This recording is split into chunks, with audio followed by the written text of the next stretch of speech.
Welcome, all you wiretappers out there. I'm back here in the studio on the Skype with my good friend and Frank Costello expert, Casey McBride. And you know, Casey McBride, he's a guy that's provided a lot of music for the podcast, the ending, the opening, and the ending. And then he gave me a whole bunch of clips for the movie Brothers Against Brothers.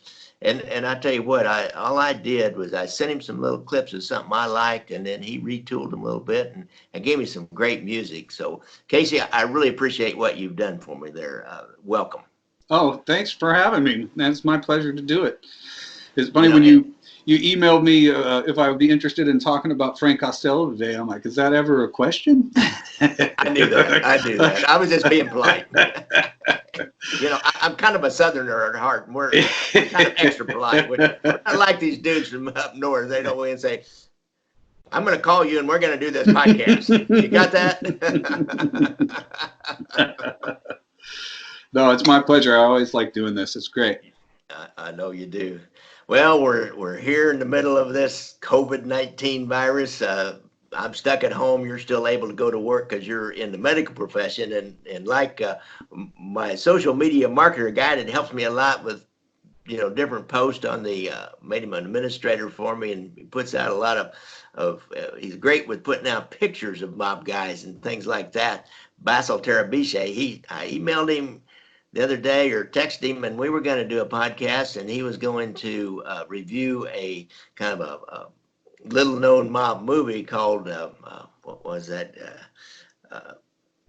God, I can't all of a sudden I forgot. It was so little known, but it's kind of an interesting movie about Machine Gun Jack McGurn and Al Capone and leading up to the St. Valentine's Day Massacre. But he texted me back and he said, "Oh yeah, I'll be happy to." And we set a time. And then right before that time, Thursday night, he texted me back. He said, "Sorry," he said, "I work in a hospital down here in Dallas, and I got to work another shift." I said, I text right back, said, "No problem. Hang in there, buddy. I appreciate you doing that." And like Casey here, he works in medical records, so you guys are important to us.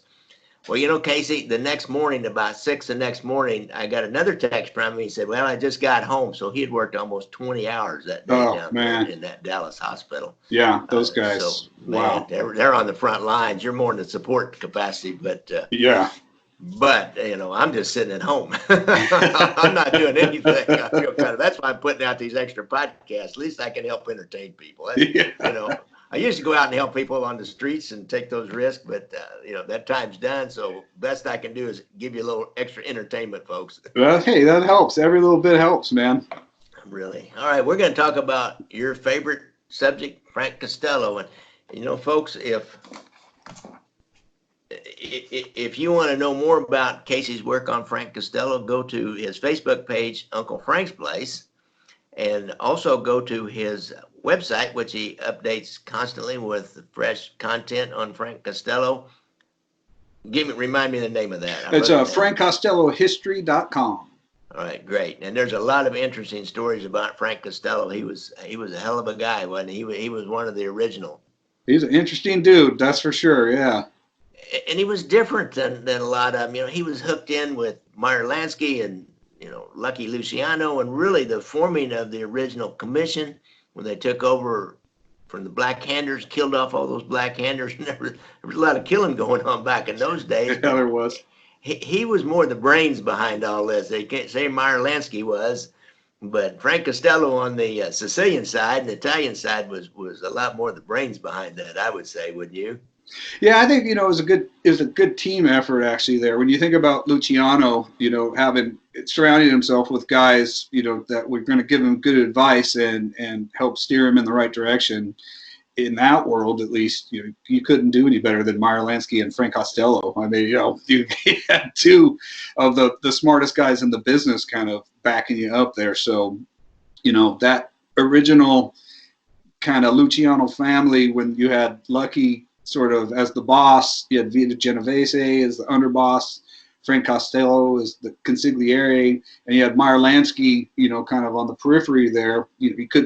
He wasn't a made guy because he was Jewish, obviously, but he was there helping him. I mean, that was one of the major teams of, mob history. You can't really get any more stacked than that crew right there. So I would have guessed that those guys, especially Costello and Lansky, was probably the reason Lucky Luciano was so big on calling meetings and getting people together and forming a commission and sit down and talk things out rather than just going and killing each other off. Because I swear, I tell you right now, when mob guys start killing each other off, law enforcement puts the heat on. Because I've been there. We did that, and they ended up in the skimming trial from Las Vegas. We wouldn't have got onto that skim had they not been killing each other off in a little minor mob war.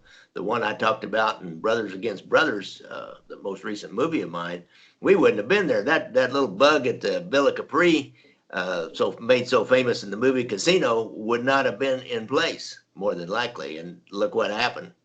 Yeah, I mean, just from a few incidents, it doesn't really take that much to turn things around. So when you get guys like that are thinking kind of more of the big picture, it seems like a lot of the guys in that world, they're so reactionary, and that's just in their nature. They don't think, they act. But you get those guys like the Lanskys and the Costellos that they see a bigger picture, and they're patient, and they work things out. They don't just jump.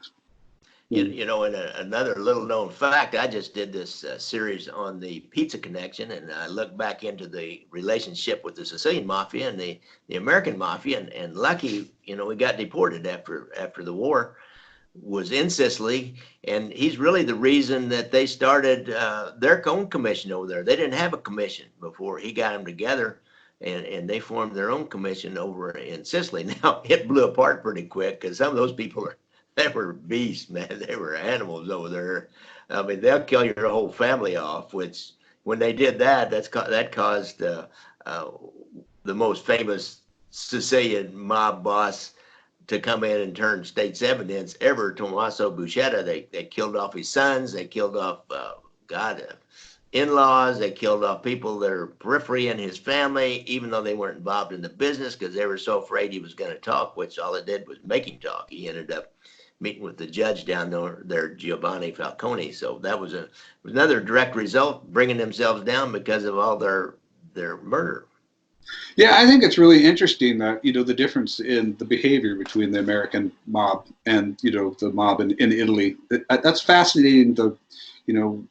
Where that line was drawn when they came over here, they started to conduct themselves a little different. And, they were more reluctant to go after an official or a policeman or even just a civilian. Yeah. I mean, I think that's a myth that they, that famous quote, "We only kill our own." Obviously, that's not true. Anybody who kind of reads about this subject in any depth will find out, pretty quick that that's not necessarily the case. But for the most part, it seems like they are pretty good about, keeping their business sort of in more of. I agree.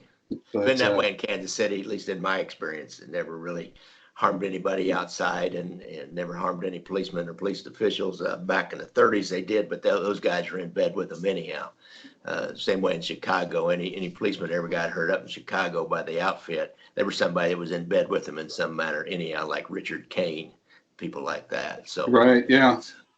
So let's move along. What we talked about this, and what I'd like to talk about is Frank Costello and his move of slot machines into the entire state, basically, starting in New Orleans, but the entire state of Louisiana. That's I think it's an interesting story of how he was able to work politically, work with the governor, the famous Huey P. Long, who was crooked as a dog's hind leg, as we say back home, and how that went down. Start telling us a little bit about that, Casey. I know you know a lot more about that than anybody I know. Well, yeah, I think it's a fascinating aspect of Frank Costello because that's one of the things that makes him interesting is he's not just a New York guy. He branched out all over the place, and Louisiana, I think, is one of the most fascinating aspects of his story. It's such a colorful place anyway, and then you start adding these kind of guys in there, it just kind of adds to the intrigue of it all. But he. When Prohibition ended, he kind of made that transition into slot machines. Him and Meyer Lansky, we've talked about before, where they kind of saw the writing on the wall, and they were prepared for prohibition to end, and they looked for other outlets to start making their money.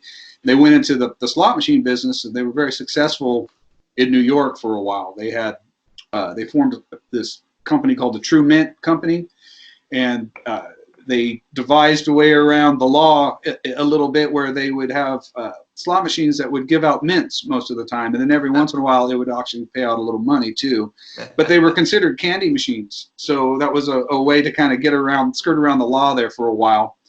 And those slot machines would have a sticker on them, and if a cop on the beat that wasn't familiar with the situation or on a take or anything like that saw that sticker on a slot machine, he knew that was one of Costello's and Lansky's slot machines. You leave it alone, you know. Joe Velocci has a pretty funny story about a cop who found one and poured ketchup into it. He wasn't going to play the game, and the next day they said that he was sent out basically to Siberia for his next assignment, and Velocci was saying it didn't take much to figure out who sent him there, you know. So they had a lot of protection for a while, but then Mayor LaGuardia, can never pronounce his name very good. Fiorello LaGuardia. Yeah, well, you know, put your butcher's. I always say I have to put my butcher's apron on to say some of these names with a lot of vowels. Anyhow, go ahead. We know who Mayor LaGuardia was. They called him the Little Flower. Apparently, that's what his name means. So, but he was one of those kind of guys that wasn't really corruptible with those guys. So there's very famous footage of him. He went around New York, started rounding up all these slot machines. He put them on a barge, took them out into the river, and it's the sledgehammer, busted them up and dumped them into the river. Just like Prohibition, huh? Yeah, exactly. And all those slot machines are still down there. I've actually read a pretty interesting article from some salvage divers who have tried to go down and get some of these machines. But really? They're under about 100 foot of sediment at this point, so it's really difficult to bring them back out. But I don't know if the collector's value would make it worthwhile. Pretty significant. I'd still love to have one though. But yeah, you'd buy one, wouldn't you? Yeah, right. So they kind of ran out of New York with their slot machines. They rounded up all the slot machines that didn't get destroyed. They had over 1,000 of them still in this warehouse, and they needed a place to put them. And the story goes that they were invited down to Louisiana by Huey P. Long. And the stories that go along with how that got set up, there's like 5 or 6 different ones. There goes all the way from apparently there were some blackmail photos of Long that had him with another woman, and then he went to Costello and asked for help, and Costello got the guys to destroy the photos, and after that they had formed a friendship. There's another story that Frank Costello heard about an assassination attempt and warned Long about it ahead of time, so they became friendly that way. There's a really funny story that they might have met in a country club in Long Island at one point, where Huey Long went into the bathroom to use the urinal. And there was somebody that was using it in front of him, and he was drunk. He apparently was a big drinker, a womanizer, and he tried to use the urinal between the guy's legs behind him, and ended up peeing on the guy's leg, and the guy beat him up. And Frank Costello happened to be there, and Frank Costello broke up the fight, and they became acquainted that way. I actually found a document that was posted that had a picture of Huey Long and a letter about he had gotten in a fight at a country club, and there's a picture of him with a black eye. And I always thought that story was just made up, but there might be some credibility to that story. That might have been actually how they did meet. But I have to wonder what that country club was, because back in those days, these mob gamblers went around the country and made these rural kind of country clubs. We had 1 or 2 here in the city, and the gambling joints used to call them carpet joints. And so the people would come out from the city, and they'd have fine dining, and there would be like a little casino in the back, and out in the counties is what we call it. If that was a carpet joint down there, that story may likely be true. It could be, yeah. And so at any rate, they apparently did meet. There's even stories. There's some folks that will contend that Frank Costello never met Long, that they would never have been, seen together. But as the story goes along, and you see how they put those slot machines down there, they must have had somebody in a pretty high position that was protecting them, or just it wouldn't have worked, I don't think. And around the same time that they were going to do this, they actually tried to do it in Kansas City as well. but they were never able to get the basically the support high enough to keep their slot machines out of there. They tried to put a few in there. They had Phil Costello, who was Frank Costello's kind of right-hand man, went there and tried to set that up, but they just never got any traction. So they ended up down in New Orleans. But the guy that was kind of the go-between between Huey Long and Frank Costello was a guy named Diamond Jim Moran, and he was a restaurateur down there. He's a very famous character in New Orleans. He's just as interesting as Frank Costello, actually. He's a pretty amazing guy. And a good buddy of mine, his grandson, Bobby Bricado, just wrote a book on him called Food for Kings. That's available on Amazon right now if anybody would like to learn a little bit more about Moran. And he's going to do a few more things as soon as this virus thing is over. He's going to come out with the book a little. We were going to do a lot more about it, but we decided, while this is going on, we should just sit tight and we'll promote it a little more later. But it is available on Amazon right now if anybody wants to see it. And but anyway, Moran was kind of their go-between, and they decided they were going to bring down these slot machines to Louisiana and put them all around. And the way they were going to do it, Costello says that he was invited down by Long, and some of the proceeds were going to go to a charity. He was never very specific about what charity that was, and apparently in the first year that they were down there, only $600 ever went to the charity. And we're talking about, slot machines. He had a lot of them down there. They were making a lot of money. So. Oh yeah, I know all about that here in Kansas City when we had total ban on gambling up until the 70s of any kind, modern times, and they opened it up for bingo games, but you had to be a charity. And of course, 2 of the 3 or 4 big bingo games here in Kansas City, and bingo is really gambling, is what it is. You're putting out a lot of money and buying those cards, and you hope to win some money. So I think 2 of the 4 big bingo halls in Kansas City where all of a sudden mob guys are showing up as workers in there, or just kind of like go in and look around. They weren't playing bingo, and so then you pull the papers on them, and there's this charity on there, and then you look on the board of directors of the charity, and there's all these associates and wives and things like that on the board of directors. So that using the charity thing to disguise gambling proceeds and gambling operations is still continuing being used, at least back in the 70s. And now, gambling is legal everywhere, so you don't have to do any of that anymore. Yeah, I remember on one of your earlier podcasts, you were talking about how you had one of the guys that trained you. You were driving around, and you were talking about that bingo. He said, mark my words, it'll start with bingo, and then watch what's going to happen afterwards. And it's exactly what happens. And those guys would be rolling in their graves right now. I'm sure they see how legal everything is. You can bet on your phone. I know. So, but when they got down there, they ended up they formed a company called the Pelican Novelty Company, and they started making producing slot machines down there too. I was fortunate enough to go see one of the old warehouses when I was in New Orleans. It's still standing, and so you can go by there and see the original building where they were storing and making some of these things. But so these slot machines got out. They were real successful down there. It was a great town. They open arms, embraced all that kind of stuff. So they were off and running. And Frank Costello's right-hand man, who I mentioned earlier, Phil Costello, this is a guy he had met through Arnold Rothstein back in the day, and was kind of like Costello. He wasn't a made guy like Frank Costello was, but he was more of a thinker, more of a businessman. He had some trouble with fraud in his early days. He was doing white collar kind of crimes and stuff like that. So he became Frank's kind of point man down there running the show. And of course, they brought in Carlos Marcello, who was the boss down there at the time, and he was cut in on this. They couldn't just go down there and start operating without his permission. He was not a guy you want to mess with, I'm sure. So, he was making money. Huey Long was making money. Everybody was doing really good.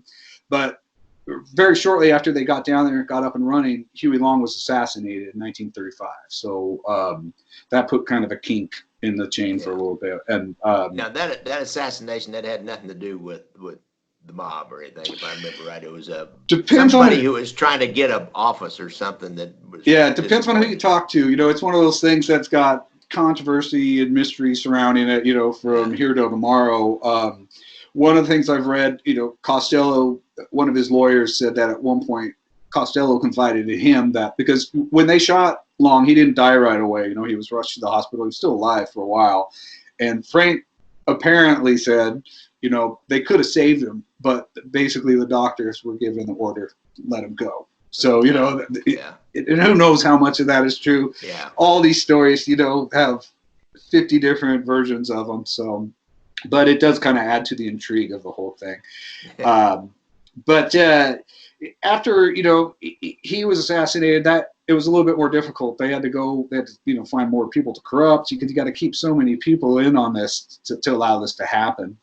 And the mayor of New Orleans, they got a new mayor, Robert Maestri, I think was his name. And originally he said he was going to clean the city up. He was going to allow these slot machines out there. And he made a trip to Hot Springs shortly after. And when he came back, he had changed his tune. So he met with some folks in Hot Springs over something. Yeah. I've heard it was Oni Madden and a couple other guys. I don't know if Frank was there himself, but something happened. Oni Madden had since left New York and was down there. And was kind of, if you want to say there was a crime boss of mafia kind of. He was the dude, yeah. Place. He was a dude. And he was a contemporary and would have known Frank Costello really well. So they were definitely friendly. So whatever happened there, he came back and he kind of changed his tune, and he was willing to play the game with him for a little while. But they started getting a lot of complaints from citizens as that'll happen, and so they had to start doing some raids. You got to. Yeah. At least make it look like you're trying to put on a show. Yeah, I know what you mean. I know about that. Putting on a little security theater, a little police enforcement action theater. Yeah, and they eventually they got a new guy in there. What was his name? I think his last name was Morris, and he was one of the guys they couldn't get him to play ball with them. So they ended up. Taking their machines and moving it to Jefferson Parish, which is outside of New Orleans there, and that was probably around 46. And around 46, 47, Marcello, Frank Costello, Costello, Meyer Lansky, and Jake Lansky, his brother too. They made a place called the Beverly Club, which is kind of like one of these carpet joints what you were talking about. Yeah. But it was a very fancy, high-end restaurant, but they had games in the back that were illegal. And the sheriff of the parish there, this guy King Clancy, he originally didn't want them there as well, and then he got word from up above again. I don't know exactly from who, but he ended up changing his tune shortly after. He kicked up a fuss when they were out there originally, but then he kind of went along with it. So who knows what. Was he getting paid? Was he threatened? I don't know. He just needed a political contribution for the next election. It's probably exactly what he Come needed. On, dude. We know which side of the bread gets the butter. but yeah, so they opened up the Beverly, and that was a real famous place down there for quite a while. And so they were they're just guys like that. They don't, they get moved out of one place, they just find another one. It's like this virus. They'll just jump from one person to the other. Don't use that analogy. Yeah, right. But so they don't ever stop with that. But there's some pretty interesting stories about just some of the things that went down there. One of them that kind of comes to mind with me is one of the few stories that you ever have of Frank Costello being violent was apparently he had one of his upper guys was caught skimming some of the money down there. Frank got a call from Phil Costello and told him, this guy's taking money. Do you want me to take care of it? And Costello told him, don't do anything. I'm coming down next week anyway. I'll handle it. So he rented a small little hall, brought all his people in. He went up and he was talking to him at a podium. He called the guy up on some pretense. When the guy got up there, Frank had a wrench and he clocked him over the head with the wrench in front of everybody. He didn't kill him, but he hit him over the head real hard. And he claims that was one of his only violent acts that he ever did, as a mob boss. Who knows if that's true probably not. But You know, that's an interesting technique that goes probably back before Al Capone, but Al Capone kind of started that. He got some people that he feel like are his traitor or traitors to him. He calls everybody in at some kind of a meeting or a dinner, and there's a famous story where he pulls out a baseball bat and beats these guys. I think he beat them to death right in front of the rest of the bosses. And there's other stories like that. I researched that out, those other stories. So many of them never really get retold, but it certainly gets everybody's attention. Sure does, yeah. So yeah, you don't hear very many stories like that about a Costello. You know, you do about him putting orders to go, you know, take care of somebody, but him actually doing it, you know, on his own. That's not really something that you come across a lot. But so, you know, things went pretty good down there for them for quite a few years. But it was what was I going to say? And you know, let me throw this in 46, 47, 48 along there, they were getting slot machines in different joints here in Kansas City, and the mob, post-war mob, then wanted to get in that business themselves. I don't know where they got the machines exactly. I've not really researched that. I need to do that because there's a pretty well-known story about the murder of a guy named Wolf Reinman. Now, Wolf Reinman was a golf pro at a country club just outside the city, and of course they had gambling out there. And hell, that country club's still in operation. They got a nice golf course. It's one of those old 1930s golf courses. He was working with the sheriff of Jackson County, which Kansas City sits in. And they were going to put machines in all the bars in what we call Eastern Jackson County or rural Jackson County outside of Kansas City. Well, the mob, the Benaggio and Gargata and Tony Gizzo, at the time, they said, you know, no, you're not. You know, if anybody's going to do that, we're going to do that. You know, you're not doing that. And he did it anyhow. And the sheriff, acting under the protection of the sheriff, he did it anyhow. He was over in the city during that time, and he, interesting, he was so tight with that sheriff, he had a car, like a 46 or 47 Ford, I believe, and it had a big siren out on the fender, like a police car. And he was parked in front of some place he had to go in and do some business, and he came back out. And as he got outside that business and got to his car and opened the door, another car pulled up next to him, and a guy jumped out and popped him and shot him down, killed him right there. Oh boy! On the street. So that car was like I want to say that was like a 40. It must have been 49. I believe it was a 49 Ford. Might have been 48. And that car took off, and they found it a few blocks later, crashed. Not really crashed, but abandoned, basically, like it might have run into somebody's in a big hurry and left it there and took off running, or gotten another car and left, would be my guess.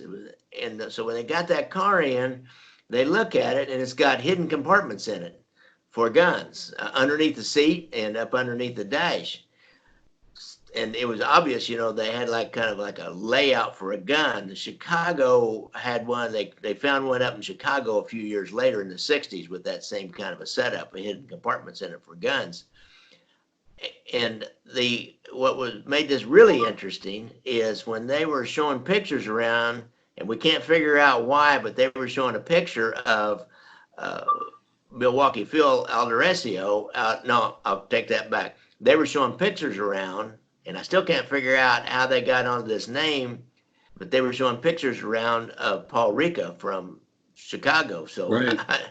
I don't know, but that car, when they checked the registration on it, it was registered to a waiters and bartenders union, to a phony name who gave an address of the waiters and bartenders union here in Kansas City, and been brought brand new over in St. Louis and registered to this fake name to that address, and it was almost a brand new car. It was less than a year old, so it's there's a lot of money in those slot machines. Oh, there's a lot, yeah. I was going to show you too. I don't know if you can see it very well, but that's a matchbook from the Beverly Club right there. Oh, I see. Cool. That I got, and then I got this is kind of hard to see too, but that's a old glass from it right there as well. Oh yeah, wow. I got these from Ron Rawson at the Crescent City Mafia Murder and Mysteries Facebook page, and anybody who's interested in anything Louisiana mob related, Yeah. go there, because there's people on that I agree. page. That's a good one. There's a lot of information. He's got a ton of pictures. He does, and he's got a lot of too. people that are down there that have that information that get involved on that site. It's great. So, but they were down there doing pretty good, for a while too. But like the raids started happening, you get a little bit of the public outcry and stuff, and so they were forced to do kind of what they did back in the old days. They formed the Pelican, or no, it was the Louisiana Mint Company at that point. And they started putting mints back in the slot machines. That worked again for a while. But I think it was around, when was it? Around 36. I think it was in 37. He got indicted for tax evasion because they started kind of going after him down there. But it never stuck.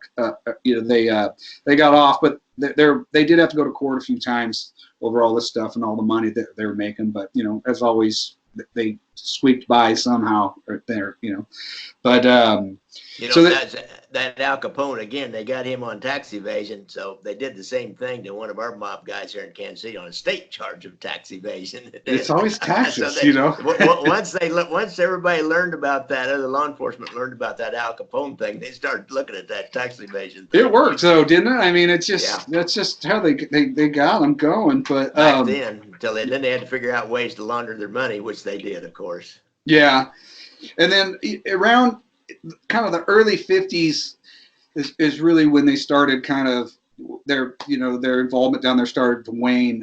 One of the last kind of big things that happened down there was Frank Carbo, the boxing promoter from up in New York. If anybody's seen Raging Bull, they know who he is. But he had so much legal trouble that he was not able to do promotions and stuff in most of the states. So he wanted to come down to Louisiana and start doing boxing promotions down there. And Diamond Jim Ram, the guy I was talking to you about earlier, he was a huge boxing fan. He started as a boxer, and he was always real fascinated with that stuff and into boxing all his life. There's a really cool picture that you can see of in one of his restaurants. You can see it on Frank's Place. And it's also in the book that Tony DiStefano did on Frank Costello, Top Hoodlum. But it's got Frank Carbo, Frank Costello, I think it's Dudley Geigerman, who was Frank's brother-in-law. And it's either Jake Lansky or Meyer Lansky at the table too. It's a great picture. I mean, you don't see pictures like that very often. But he came down and he wanted to set something up with boxing promotions with Frank Costello's brother-in-law, Dudley Geigerman. A couple of his family members wanted to set this up, and they kind of needed Frank. He was high enough up where he can kind of bring in the political clout to make this happen. And they met apparently with Earl Long at the Roosevelt Hotel, and they had some kind of deal worked out. They were going to make a contribution to him to be able to bring this boxing down. Earl Long, this is not Huey Long, who was a governor who had been killed. Now, Earl Long, tell us who Earl Long was. Well, I don't know too much about him, but senator, wasn't he? Yeah, he ended up, there was the whole, there's the movie that what's that movie called with Paul Newman? I can't remember the name of it now off the top of my head, but he was a controversial character down there as well. And but the news got out about this deal, about this meeting that they had apparently, and there was so much publicity about it.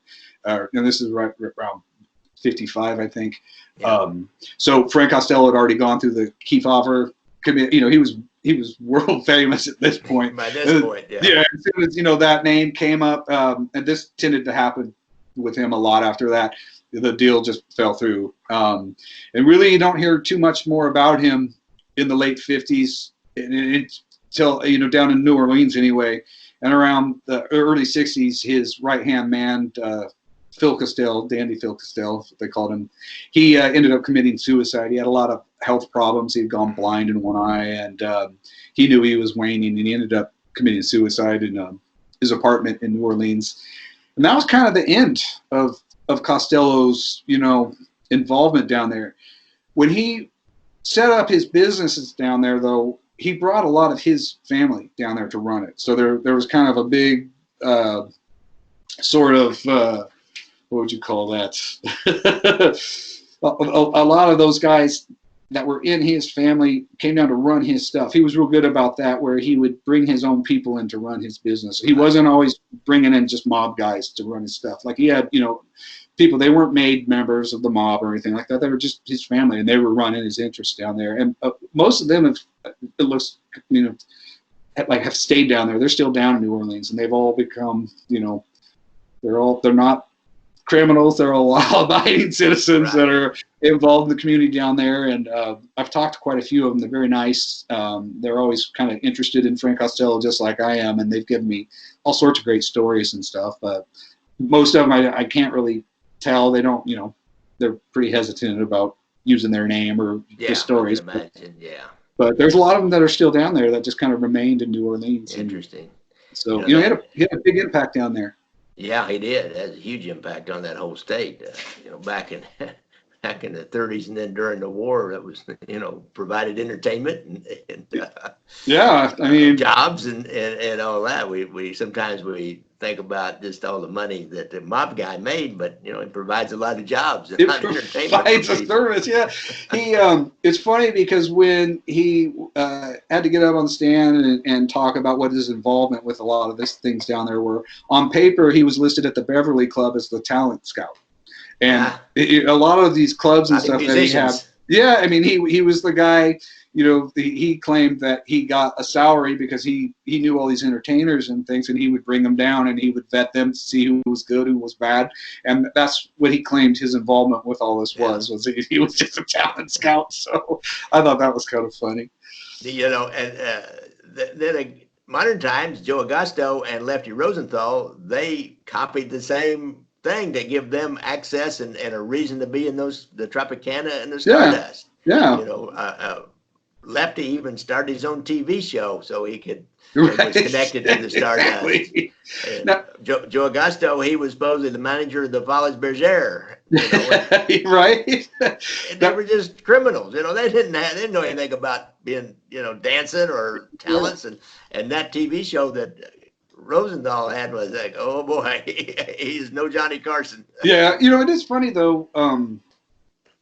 Those guys, like Frank Costello, definitely, because he helped to run the Copa. He was one of the owners of the Copa.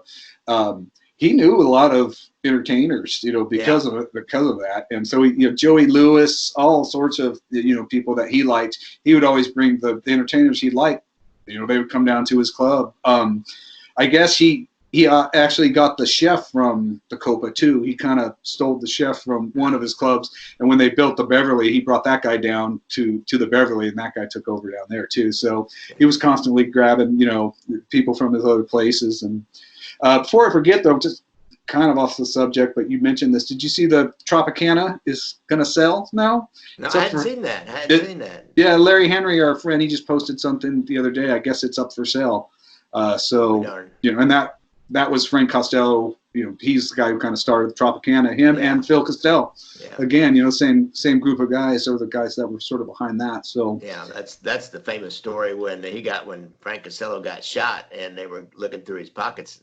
As they took him in, he had this piece of paper that had all the tape from all the different games at the Tropicana that day. And a lot of interesting numbers on that thing. Yes. But I thought that was kind of interesting. I mean, it's amazing to me that the place is still standing, to be really, honest, like that. And the Flamingo and El Cortez, that they're even still there. The Beverly, unfortunately, shut down. It burnt down in a fire, and then they rebuilt it. But when it came back, let's see. It came back as a supper club. I got this book from Ron Rawson as well. This is a really good book, just kind of on the history of the Beverly. It's got some good pictures. What's the name and author of that? This is called The Beverly by Nancy Gould Gex. Gex. So it's an illustrated and written history of the Beverly. Yeah, it's got some great old pictures in it. Kind of the same as the Food for Kings book I was talking about with Diamond Jim Moran. It's got some, if you're interested in New Orleans, there's a ton of New Orleans history in it. There's just old flyers, old menus, old pictures. And, in Jim Moran's restaurants were, him and Costello were great friends. And this book has got tons of great pictures of him and Costello together in Hot Springs and New Orleans. And it's, I mean, the entertainers and the boxers, the sports people and stuff that were involved in these guys, there's just, if you're interested in that time frame and that kind of, which I definitely am, it's a great little collection of pictures and stories. So definitely recommend it. Well, Casey, this has been great, and to let you know, I just talked to a friend of mine that's got some connections down there in the New Orleans area, and he was talking to somebody in the connected to the Gagliano family, the modern iteration of the mafia down there became this Frank Gagliano family, and they have a restaurant down there, and he told me that he understood that there's still a lot of machines out there, and there's always going to be poker machines. I'm not sure what the legal status is of it down there now or not. Everyone's different. Every state's different. I can't keep up with it, where it's legal and where it's not anymore, But with this virus thing going on, they were complaining that all their machines, their vending machines, the take was way, way down. I'm sure. Machines are regular vending, other vending machines. Yeah, it's got it. I don't know if you're going to be able to see this at all, but that's where me and Ron went. That's one of his restaurants. Yeah, one of his restaurants there. Which was, did you get a muffaletta? That's exactly what we got. Yeah, I've never had one before. It was good. Let me tell you. I think that's what they're famous for. That's what this guy said. He said, they make a heck of a muffaletta. Yeah, I definitely recommend going there if you get a chance. But this friend of mine, the FBI came to him, knew he had some connection, and he was in the penitentiary. So they go visit people periodically in the penitentiary that they think might, if they're working on somebody, and they asked him, they said, well, who's, what about Gagliano's down there? I hear you know them. And he said, I hear they make a heck of a muffaletta sandwich. They do. I can attest to that for sure. And then he told his agent, he was way up north, like North or South Dakota. He said, man, what'd you do to get stationed way out in the boonies like this? That interview ended pretty quick. Yeah, who knows what's going on down there still. Like I said, if you're interested in it, definitely go to the Crescent City Mafia Murder Mysteries, because there's people that are much more up on what the current state of that is. On the slot machine deal, one little story I can tell just before we're done here is one of the relatives of Frank that I've talked to. Her father worked for him, and they were related and everything, and he used to work at the Beverly, but for a long time they had one of the slot machines at the house, and she's not sure what happened to it. It ended up disappearing, but I was like, oh man, if they just still had that thing, that would be so cool. I would love to just have one of those, or so. You'd have to outbid the Mob Museum for that. I would. I'd have to outbid Ronald Rawson to see what I'd have to outbid. He's quite a collector of all that. That's another great thing. Yeah, so if you're on that site, he's got just, that's where I got all my memorabilia from too. But he's got glasses, old menus, chips, and stuff like that. If you go to the Mob Museum, they have some Beverly chips there, and they have one of these glasses as well. But if you look at the chips, Beverly is spelt wrong. And the story that I've heard is they spelt the name on the chips wrong on purpose in case they got confiscated. They could claim they weren't from their Beverly. They weren't mine. Yeah, so there's an EY and I think just a Beverly with the Y. So that's slick. The reason the difference is in that. These guys are always thinking, man. Yeah, really. But yeah. All right, Casey, thanks a lot. I see you have quite a mob library. I see 5 families by that Selwyn Robb, I think. He's quite an expert. I've got, most of this it's almost all in some way Costello related, all the books. Okay. Except for I've got your books back here and your DVDs and stuff, but pretty much all the stuff that I've got is either directly about Frank or about somebody that he was associated with, so I could kind of, but that's one of the good things, like I've said in the past about him, is there's a lot of reading material. It doesn't just have to be. Mine's all over the place. Oh, wow, yeah. Got more. Those are just the ones that I kind of refer to. I don't know if you can make out any of those. Yeah. Of course, I got Casino back there. You got to have that. You're in there. American Mafioso, the Johnny Rosselli story, Al Capone, and there's one about Carmine the Snake Persico. And Yeah. so, I use those to do my research, plus read just for fun. Yeah, I have Bill Owsley's book back here too. I got him that he autographed for me, and then I got a couple on Portland, but there's not a lot on the Portland, mafia thing. There's about 3 or 4 of them out there, but that's about it for now. I got to do some new reading on some new subjects here. There's a couple of new books out there that I want to get and kind of read, but I think the last one I got was The Hollywood Godfather from that Gianni Russo from the movie The Godfather. Yeah, I heard about that one. He has a podcast too, and he's, he says that he was actually kind of mentored by Frank Costello back in the day. So he's got a lot of stories in there about that and interesting to read and stuff. I interviewed Ori Spade the other day. You did? Okay. Yeah. So I talked to him about meeting Frank Costello, and he told me a few stories about meeting Frank Costello. Can't wait to hear that. Yeah. I got his book upstairs. I read that just a little bit ago. Because you told me if I ever got him, I need to ask him. You got to ask him. So I did, Casey. I did. That's excellent. Well, I can't wait. All right. We got to stick together, man. You do. I mean, it's, I got to say, being in the music business, sometimes you find that it's not very, people aren't always willing to help you out. Everybody's kind of more about their self. But, when I started getting interested in this, I figured being Bob related, you would have, people would just be out for themselves. Nobody wants to share any information. And I found it to be people are good, completely different. Like, anytime somebody gets some information on Frank Costello out there, I get emails from dudes that were studying something else and like, hey, I found this on Frank. Maybe you like this, or, and I love it. It's great. It's a real sense of community. Have you ever seen that little video clip from his funeral? Frank Costello's? Yeah, it's on.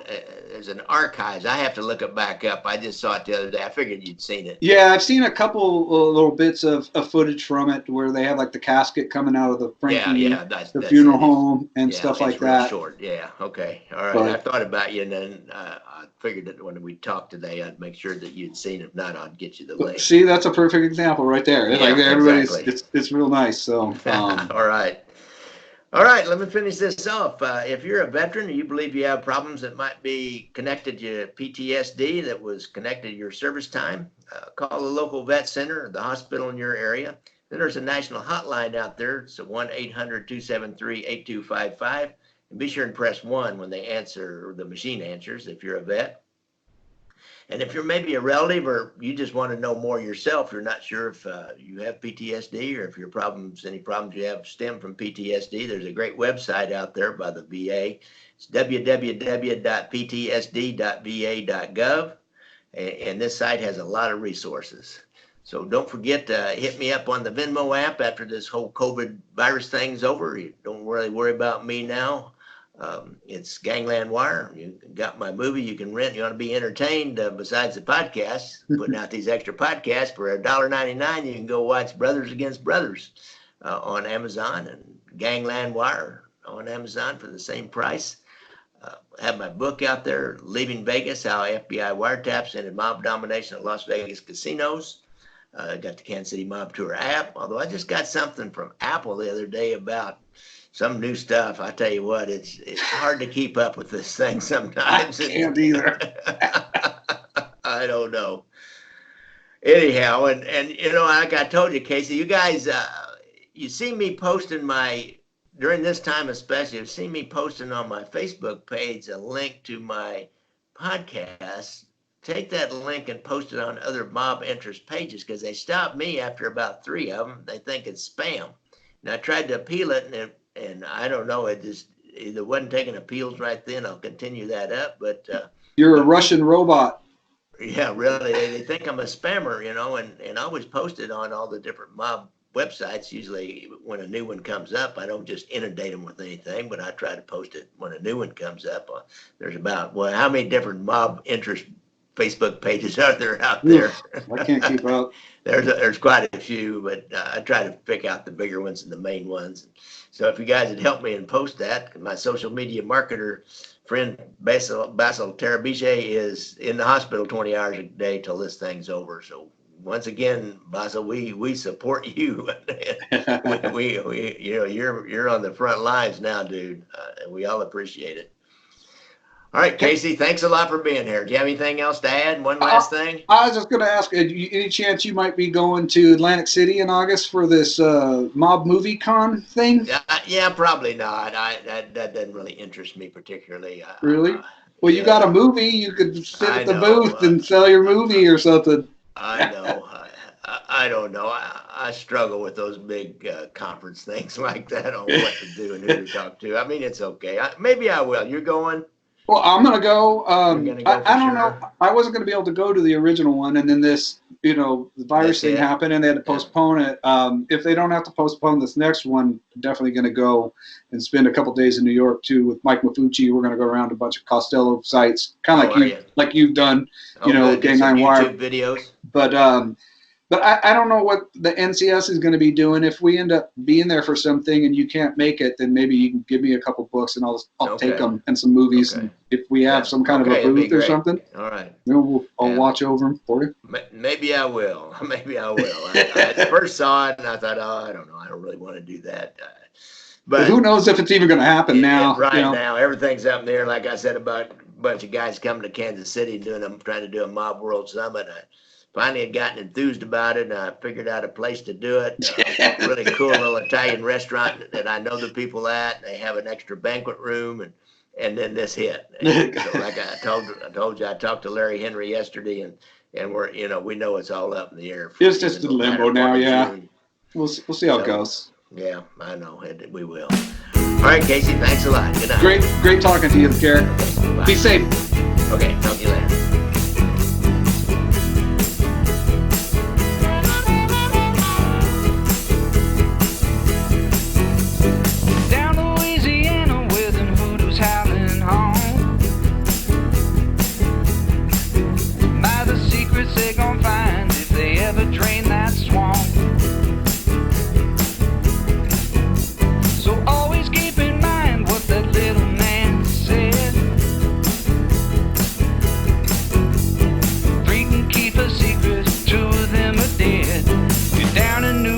On your best, you keep your head.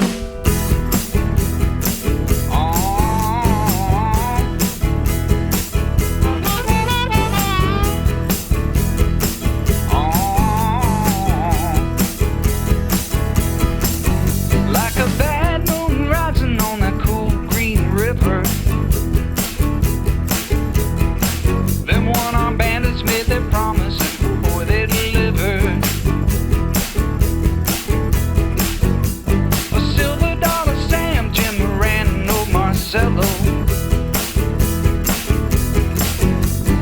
Dandy Phil Costello and Uncle Frank Costello. All right.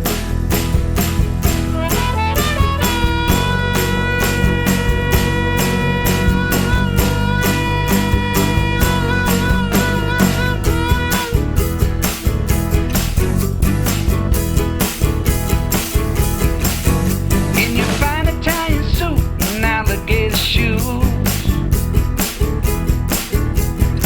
you could be running through the jungle just like a rougarou. So always keep in mind what that little man said. If you wanna wag the dog, forget the tail and chop the head, and 3 can keep that secret, 2 of them are dead.